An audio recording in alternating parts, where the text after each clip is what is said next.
طبعی احتیاجات ہیں. اخلاقی احتیاجات کیا ہیں؟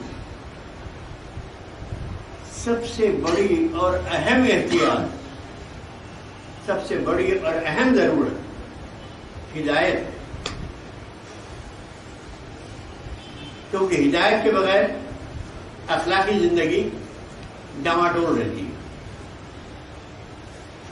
اور یہ ہدایت انتہائی ضروری ہے. تو اللہ تعالیٰ نے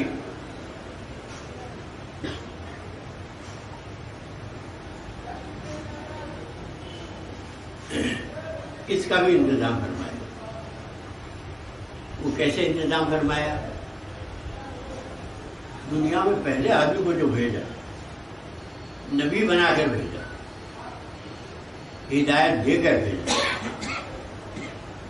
اور جب بھیجا تو اس وقت یہ ارشاد فرمایا اہبطوا منہا جميعا، چلے جاؤ دنیا.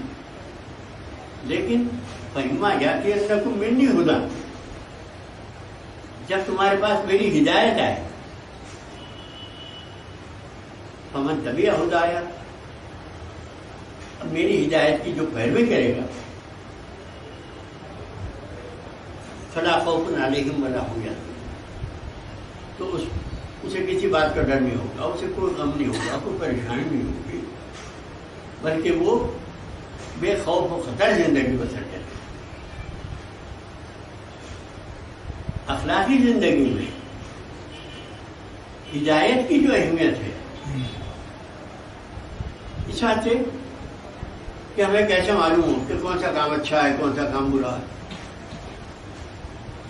ہم دنیا میں اگر آ جاتے ہیں اور ہمیں بچہ نہیں معلوم ہوتا کہ ہم کیسے معلوم کرتے ہیں کہ کون سا کام اچھا ہے، کون سا برا ہے، خیر کیا ہے، شر کیا ہے، ہمیں کچھ معلوم نہیں ہوتا.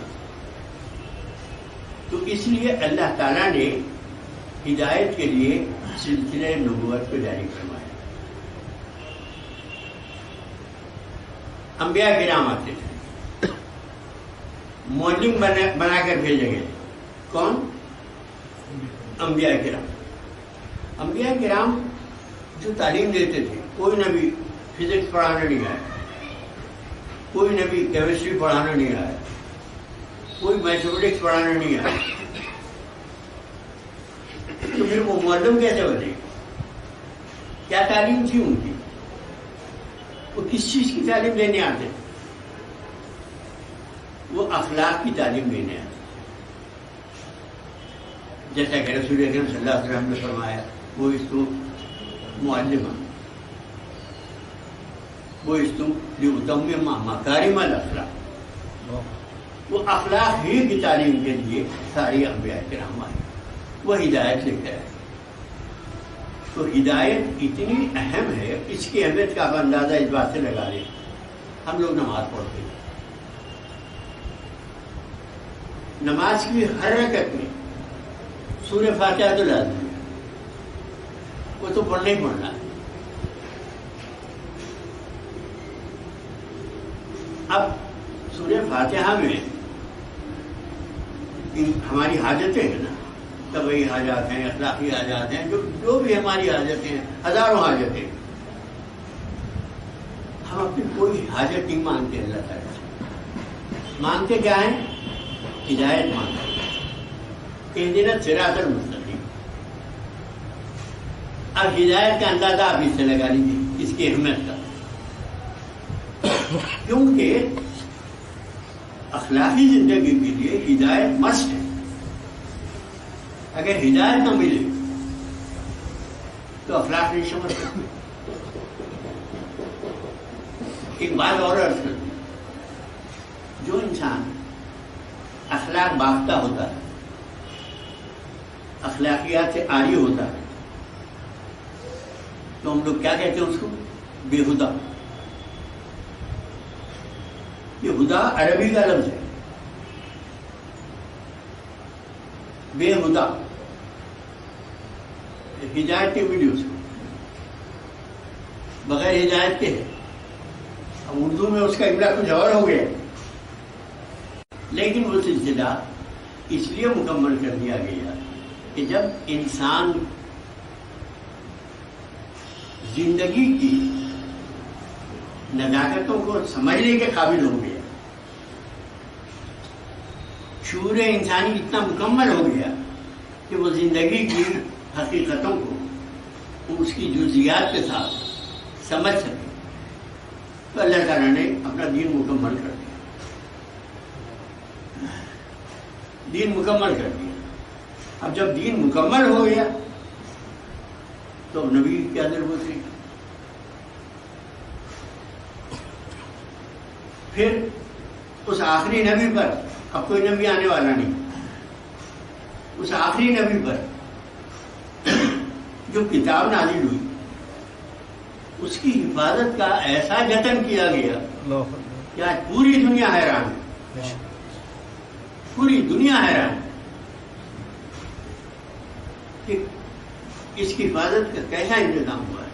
اب میں اگر تاریخ قرآن آپ کے سامنے بیان کروں وقت کی اجازت نہیں دیتا، ایک چھوٹی سی مثال آپ کے سامنے رکھتا ہوں۔ قرآن ہم تلاوت کرتے ہیں تو آپ نے دیکھا ہوگا ایک چھوٹا مد بھی ہے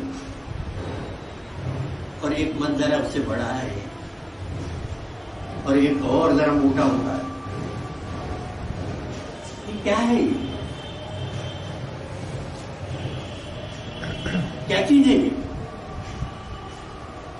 یہ مد یہ بتاتا ہے کہ اس لفظ کو یا اس حرف کو رسول اکرم صلی اللہ علیہ وسلم نے اتنا کھینچا تھا،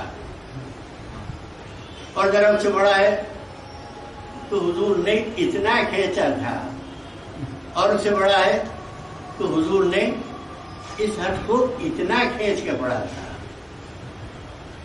اللہ اکبر! آپ ذرا سوچیے تو صحیح، قرآن کا ایک ایک حرف تو کیا، ایک ایک لفظ تو کیا، ایک ایک آیت تو کیا، رسول اکرم صلی اللہ علیہ وسلم کا لہجہ تک محفوظ کیا اللہ تعالیٰ نے، لہجہ تک محفوظ کیا، تو یہ حفاظت کا انتظام ہو گیا۔ لیکن اب سوال یہ ہے، یہ قرآن سب تو نہیں پڑھ سکتی کیونکہ یہ ایک زبان میں ہے، عربی زبان ہے، دنیا میں ہزاروں زبانیں، پھر جو دوسری زبانیں ہیں ان تک یہ پیغام کیسے پہنچے؟ انبیاء کا سلسلہ ختم ہو گیا، پیغام ہدایت، پیغام الہی موجود ہے، لیکن اب اس پیغام کو پہنچانے کی ذمہ داری کس کی؟ کون پہنچائے؟ اب کوئی نبی تو آنے والا ہے نہیں، تو اس کا اہتمام اللہ تعالیٰ نے کر دیا۔ کیا اہتمام فرمایا؟ اہتمام یہ فرمایا کہ ہمارے رسولوں پر ہمارے پیغام کو پہنچانے کی جو ذمہ داری تھی فرضاً، اب وہ ذمہ داری ادا کرنے کے لیے، وہ فرض ادا کرنے کے لیے ایک امت برپا کر دی گئی۔ اب یہ اس کی ذمہ داری۔ تو عزیزان محترم، اب ذرا یہاں ہمارے لیے لمحہ فکر ہے کہ کیا کبھی ہم نے ٹھنڈے دل سے سوچا